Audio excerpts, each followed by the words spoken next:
বন্ধুরা, আজকে আমি তোমাদের যে গল্পটা শোনাতে যাচ্ছি, এই গল্পটা শুধু একটা গ্রামের না, এই গল্পটা মানুষের লোভ, ভয় আর বিশ্বাসের গল্প।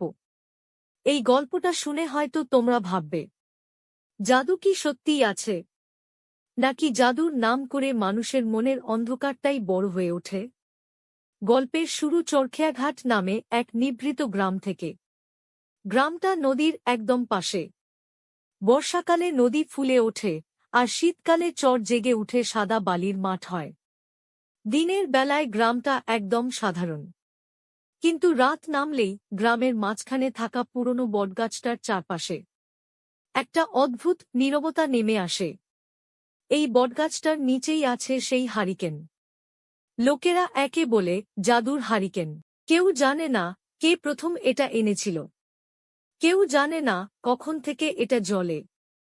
শুধু এটুকু জানা, এই হারিকেন আলো দেয়, কিন্তু সেই আলো সবার জন্য নয়। প্রথম দেখা। ৪০ বছর আগে গ্রামে একবার ভয়ঙ্কর বন্যা হয়েছিল। রাতের আঁধারে হঠাৎ নদীর বাঁধ ভেঙে যায়। মানুষ ঘুমের ভেতর পানির শব্দে জেগে ওঠে। চারদিকে শুধু চিৎকার, গরু ছাগলের ডাক আর ভেসে যাওয়ার শব্দ। সেই রাতে বটগাছের নিচে প্রথম জ্বলে ওঠে হারিকেন। যারা ওই আলোর দিকে ছুটে গিয়েছিল তারা বেঁচে গিয়েছিল, আর যারা লোভ করে চেয়েছিল বেশি, তারা আর কখনো ফেরেনি। তারপর থেকে গ্রামে কথা চালু হয়, হারিকেন চাইলে দেয়, কিন্তু বিনা দামে না। ময়নুলের জীবন। ময়নুল তখন তরুণ ছেলে। গায়ের রং কালচে, চোখে সারাক্ষণ চিন্তার ছাপ। বাবা অনেক আগেই মারা গেছে। মা, রোকেয়া বেগম, বয়সের আগেই ভেঙে পড়েছে। দিনমজুরির কাজ করে ময়নুল কখনো ধান কাটে, কখনো ইট ভাঙে, কখনো নদীর ঘাটে বোঝা তোলে। যেদিন কাজ পায় না, সেদিন চুলায় আগুন জ্বলে না। এক রাতে রোকেয়া বেগম হঠাৎ জ্বরে পড়ে। শরীর পুড়ে যাচ্ছে, কথা বলতে পারছে না। পল্লী ডাক্তার বলে, এখনই ওষুধ না দিলে ভোর দেখা যাবে না। ময়নুলের পকেটে তখন মাত্র ২০ টাকা। ওষুধ লাগে ২০০। বাইরে তখন অমাবস্যার রাত। চারদিকে অন্ধকার। ঠিক তখনই ময়নুল শুনতে পায়, বটগাছের দিকে মানুষ ফিসফিস করছে। হারিকেন জ্বলছে। হারিকেনের সামনে। ময়নুল ভয় পায়, কিন্তু মায়ের মুখের দিকে তাকিয়ে সব ভয় গিলে ফেলে। খালি পায়ে হেঁটে যায় বটগাছের নিচে। হারিকেনটা জ্বলছে। আলোটা কাঁপছে, যেন নিঃশ্বাস নিচ্ছে। চারপাশে কোনো শব্দ নেই, না ঝিঁঝি, না কুকুর, না বাতাস। হঠাৎ একটা ভারী কণ্ঠ শোনা যায়, কি চাস?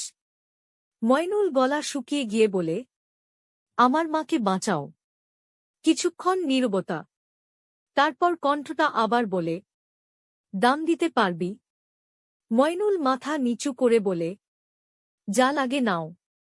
হারিকেন হঠাৎ জোরে জ্বলে ওঠে। আলো চোখে লাগে। ময়নুল অজ্ঞান হয়ে পড়ে।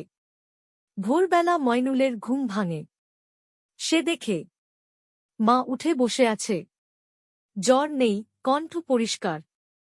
কিন্তু ময়নুল নিজেকে অদ্ভুত লাগে। আয়নায় তাকিয়ে দেখে, তার চোখে আগের মতো ঘুম নেই। আর ছায়াটা একটু দেরিতে নড়ে। এরপর গ্রামে একে একে ঘটনা ঘটতে থাকে। একজন হঠাৎ ধনী হয়ে যায়। একজনের বন্ধ্যা স্ত্রী সন্তান সম্ভবা হয়। একজনের শত্রু রহস্যজনকভাবে অসুস্থ হয়ে পড়ে। সবকিছুর কেন্দ্র জাদুর হারিকেন। কিন্তু দাম নেওয়াও শুরু হয়। কারো হাসি হারিয়ে যায়। কারো সন্তান বাবা-মাকে চিনতে পারে না। কারো ঘরে শান্তি থাকে না। ময়নুল বুঝতে পারে, এই জাদু আসলে অভিশাপ। এক রাতে সে আবার বটগাছের নিচে যায়। হারিকেন জ্বলছে আগের মতোই। কণ্ঠটা বলে, আর কি চাস? ময়নুল শান্ত গলায় বলে, সব ফিরিয়ে নাও। গ্রামটাকে বাঁচাও।